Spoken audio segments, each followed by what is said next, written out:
This is genuinely sickening for Colorado Avalanche fans, as we all cannot help but continue to process the heartbreaking first round Game 7 loss to the Dallas Stars in this year's Stanley Cup playoffs. And as we process the heartbreaking exit that we had in this year's Stanley Cup playoff run, we can only help but think about how we landed ourselves in the place that we are today with all the moves that were made throughout the trade deadline all the way up till when we reached the trade deadline in early March, as well as everything else that happened in the remainder of the season and in that first round of the playoffs. And as this loss and just the entire encompassing topic around the Avs and the moves that they made that led them to get eliminated in the first round, it is very frustrating, and it has Avs fans feeling absolutely terrible and mortified about the status of this team, as well as the coaching staff and the front office, as we are now officially without Avs hockey until October. We're going to break down everything that's going on in the world of Colorado Avalanche hockey, as well as just all the emotions that are continuing to stay heightened around the league, around social media, around the fans that follow this team, Avs faithful, everybody that loves and adores the Colorado Avalanche. We're going to dive into all that right here today on Avs Digest. Happy to be with you all. Mark Robinson here, reporting on Avalanche Digest. And before we dive into all the juicy content for today's video, I want to remind you to make sure you're subscribed to Avalanche Digest. This is the fastest growing, daily, reliable news source for Colorado Avalanche hockey. We are giving you the most accurate and consistent coverage of the Colorado Avalanche. So please make sure you're subscribed. Make sure you're checking out our videos. You do not want to miss all of the awesome, daily, consistent coverage that we have around the Colorado Avalanche. Let's take a look at all of the frustration that continues to be extremely prominent in the world of the Colorado Avalanche after the Game 7 elimination loss to the Dallas Stars a few weeks ago. This has been a viral tweet going all over the world of the National Hockey League.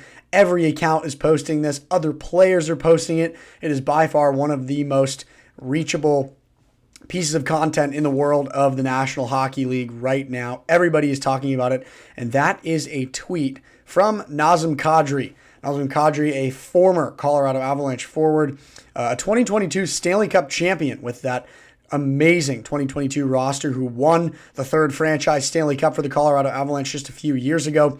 He played a pivotal role in that Stanley Cup run, being a very large piece of the puzzle as far as the depth went for the Colorado Avalanche. Very high up on the score sheet, had multiple high-scoring games, including multiple hat tricks, one even in the Stanley Cup Finals at one point. But then Kadri was not able to re-sign with Colorado, and he was then traded and dealt to the Calgary Flames, where he has played since the Stanley Cup playoffs. But the tweet from Nazem Kadri is, rule number 1, you always keep the dogs. Hashtag number 96. Obviously, that is in reference to Mikko Rantanen, who was not kept and traded to the Carolina Hurricanes middle of the season. And it continues to be a very large topic as far as conversation goes for the Colorado Avalanche and the decisions that the front office tried to make and tried to craft as far as getting the best possible team that they could have for another Stanley Cup run. And obviously the conversation right now around this topic is, did the Avs make a mistake? And that has been the conversation ever since halfway through this first round Dallas series, where Mikko Rantanen absolutely took off. We're now about halfway through-ish the second round of the playoffs, in which Dallas and Winnipeg are currently playing.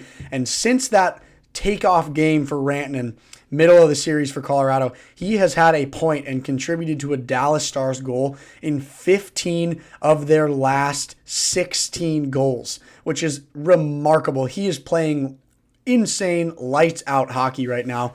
It's unbelievable how well he is producing for the Dallas Stars. He obviously had the hat trick in the Game 7 win over Colorado.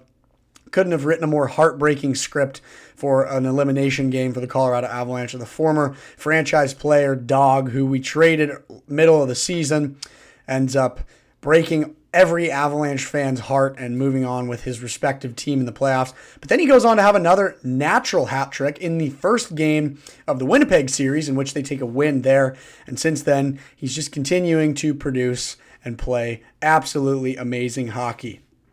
And so this tweet from Nazem Kadri getting a ton of attention all around the league. Rule number one, you always keep the dogs. And obviously, in his personal opinion, having won a Stanley Cup with Mikko Rantanen, played alongside such amazing talent in Mikko Rantanen, he feels strongly that the Avs may have made a tough decision in making that trade. But obviously, there's a lot of different speculation and a lot of different opinions in the ways that this tweet can be kind of interpreted. One thing that you look at is the response to Nazem Kadri. A lot of fired up Avs fans talking about how salary cap plays a huge role in this. And that's actually the reason that Nazem Kadri was not able to re-sign with the Avs. He was looking for more money as well, which is what landed him in Calgary. And of course, the most natural reaction from an Avs fan is everybody getting fired up at the fact that Nazem Kadri has not seen the Stanley Cup playoffs since the Stanley Cup win for the Avs in 2022. So obviously an interesting opinion and an interesting thought from Nazem Kadri. But it goes back, honestly, just to the whole conversation around Chris MacFarland and his position as general manager, and if these decisions are the right decisions for the Avs looking into the future. Tweet from Arif Dean here. Still doesn't understand how some people believe that Chris MacFarland is worth keeping around as a general manager. Obviously, he's made some incredibly hasty decisions throughout the remainder of the regular season as well as leading up to the trade deadline. And, in my personal opinion, I think that the decisions that MacFarland made, it's all up to interpretation. And essentially, when you make these kind of moves as a GM, it's rolling a dice. I remember, turning the calendar all the way back to kind of late February, early March when the Mikko Rantanen trade got made. And then other moves got made at the deadline. We acquire players like Brock Nelson and Charlie Coyle, and we make massive moves that are costing us stuff later down the road, but giving us assets that we know are going to help us kind of in the now, because the mindset in kind of the mind of the front office and the coaching staff and even the players was this is kind of a Stanley Cup or bust time in which we have a window where we have prime players, MVP talent on our team, and we need to surround that talent with as much depth and skill level as possible so we can get to another cup and take a Stanley Cup home, the fourth one in franchise history, that is. And I remember at the time when all this was going on, the entire speculation in the media and the talk was that Chris MacFarland might be the smartest general manager in the league because he's essentially able to rework, first of all, his entire goalie tandem and then his entire starting three lines with brand new players and brand new depth, which ends up looking really strong heading into the playoffs. You have Marty Necas, who was initially acquired from Carolina in exchange for Mikko Rantanen, and he was playing so well when we initially acquired him all the way up to essentially the end of the season. Playing amazing hockey, such a great acquisition, and was giving Avs fans and everybody in the world of the NHL so much hope as to what this team was going to be able to do. You take a look at players like Cale Makar, our generational defensive talent, who is literally going to go down as one of the best defensemen in the history of the National Hockey League. He was constantly producing, had a 30-goal season. And then we get to the playoffs, and those two players are just an example of players who weren't able to produce in the playoffs. So as we said, it's all up to interpretation and speculation as far as these decisions that have been made by the front office and Chris MacFarland, because initially the decisions looked like it was exactly what the Avs needed to thrive as an organization. But as this usually happens, players get cold in the playoffs. People don't produce how you think that they might. And it sometimes ends up making the management look poor. And obviously, there's a lot of conversation and speculation, too, around how all this ranting and stuff, it wasn't necessarily MacFarland's fault, and that they didn't intend for him to end up on a team that they were going to face in the first round of the playoffs. Excuse me. The first round of the playoffs that would then eliminate them. A good point here. They didn't trade Mikko to Dallas. Everyone's acting like that was their plan from the get-go.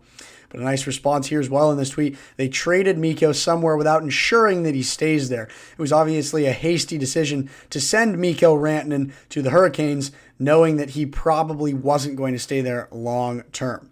And obviously, Arif Dean's opinion here is that they fumbled this trade entirely. They didn't respect Rantanen as a superstar, and they sent him off to the Eastern Conference, which then landed him right back in the Central Division of the Western Conference, where he lit a fire under the Colorado Avalanche in the first round of the Stanley Cup playoffs. And so as we talk about all this Mikko Rantanen trade stuff and just the status of this team in the front office looking forward, we obviously consider the Mikko Rantanen factor in the Game 7 loss.